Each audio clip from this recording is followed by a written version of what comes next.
महाभारत का युद्ध 18 दिनों तक चला था। युद्ध खत्म होने के बाद कुरुक्षेत्र के मैदान में चारों तरफ खून से लथपथ सैनिकों की लाशें, टूटे हुए रथ, भाले, तलवार आदि सब पड़े थे और जमीन पर सैकड़ों गिद्ध, सियार और कुत्ते भोजन की तलाश में घूम रहे थे और उन्हीं के बीच बाणों की सैया पर भीष्म पितामह लेटे हुए थे।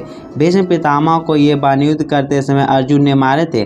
भीष्म पितामह अर्जुन से महान योद्धा थे, लेकिन फिर भी अर्जुन ने उनके शरीर को अनगिनत बाणों से भेद दिया था।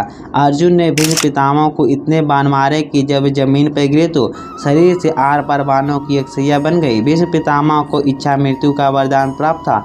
अनगिनत बाण लगने के बाद भी उन्होंने अपने प्राण नहीं त्यागे, क्योंकि उन्होंने शपथ ली थी कि जब तक वे हस्तिनापुर को सुरक्षित नहीं देख लेते वे अपने प्राण नहीं त्यागेंगे। महाभारत का युद्ध में पांडवों की विजय हुई और युधिष्ठिर को हस्तिनापुर का राजा घोषित किया गया। तब भीष्म पितामह ने अपने प्राण त्यागने का निर्णय किया। युद्ध खत्म होने के बाद सूर्य पश्चिम की ओर ढलने वाला था। उसी समय सभी पांडव और श्री कृष्ण भीष्म पितामह से आखिरी बार मिलने के लिए आते हैं। उस समय कृष्ण और भीष्म पितामह के बीच जो संवाद हुआ वह इस प्रकार है।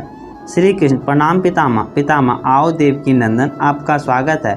मैं आपके बारे में ही सोच रहा था। श्री कृष्ण: पितामह, अब तो मैं आपसे यह भी नहीं पूछ सकता कि आप कैसे हो। पितामह थोड़ी देर चुप रहने के बाद युधिष्ठिर का राज्याभिषेक करा दिया देवकी नंदन। अब उसके परिवार में कोई बड़ा बुजुर्ग नहीं बचा है, इसीलिए आपको ही उसका ध्यान रखना होगा। श्री कृष्ण चुप रहें। पितामह बोले: क्या आपसे कुछ प्रश्न पूछ सकता हूँ केशव? बड़े सही समय पर आए हो। यह शरीर छोड़ने से पहले मेरे कुछ भ्रम दूर कर दो। श्री कृष्ण: कहिए ना पितामह। पितामह: एक बात बताओ कृष्ण, आप तो ईश्वर हो ना? श्री कृष्ण ने बीच में ही टोकते हुए कहा: नहीं पितामह, मैं तो आपका पौत्र हूँ। पितामह हंसने लगे और बोले: अब तो ठगना छोड़ दो कन्हैया। जाने से पहले मैं यह जानना चाहता हूँ कि इस युद्ध में जो हुआ क्या वह ठीक था? श्री कृष्ण: किसकी ओर से पितामह? कौरवों की तरफ से या पांडवों की तरफ से?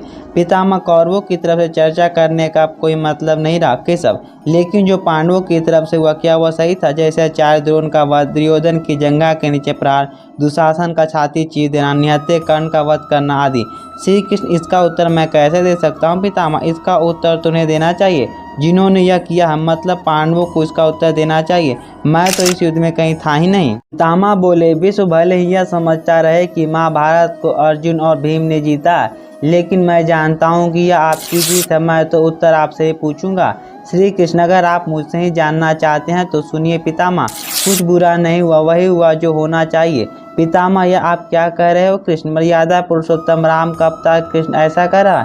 युद्ध में छल करना तो हमारे संस्कारों में कभी नहीं था, फिर यह उचित कैसे हो गया? श्री कृष्ण: शिक्षा इतिहास से ली जाती है, लेकिन निर्णय वर्तमान के आधार पर लिया जाता है। राम त्रेता युग के नायक थे। उस समय रावण जैसा खलनायक भी शिव भक्त था और धर्म का महाज्ञानी था, इसीलिए श्री राम ने उनके साथ कहीं छल नहीं किया। लेकिन मुझे द्वापर युग मिला और इस युग में कंस, जरासंध, शकुनी, दुर्योधन जैसे कपटी लोग आए, इसीलिए उनकी समाप्ति के लिए हर छल उचित है। पाप का अंत आवश्यक है, चाहे वह जिस विधि से हो। पितामह: तो क्या आगे चलकर आपके इन निर्णयों से गलत परंपराएं नहीं प्रारंभ होगी केशव? क्या भविष्य आपके इन छलों का अनुसरण नहीं करेगा, और करेगा तो क्या यह उचित होगा? श्री कृष्ण: भविष्य तो इससे भी नकारात्मक आ रहा है पितामह। कलयुग में तो इतने से भी काम नहीं चलेगा। वहाँ मनुष्य को कृष्ण से भी कठोर होना होगा, वरना धर्म समाप्त हो जाएगा। जब क्रूर शक्तियाँ धर्म का विनाश करने के लिए आतुर हो तो नैतिकता अर्थहीन हो जाती है, तब केवल विजय महत्वपूर्ण होती है। भविष्य को यह सीखना ही होगा पितामह। तो क्या धर्म का भी विनाश हो सकता है कृष्ण? अगर धर्म का विनाश होना ही है तो क्या मनुष्य इसे रोक सकता है? सब कुछ ईश्वर के भरोसे छोड़कर बैठना भी मूर्खता है। ईश्वर स्वयं कुछ नहीं करता, सब कुछ मनुष्य को ही करना होता है।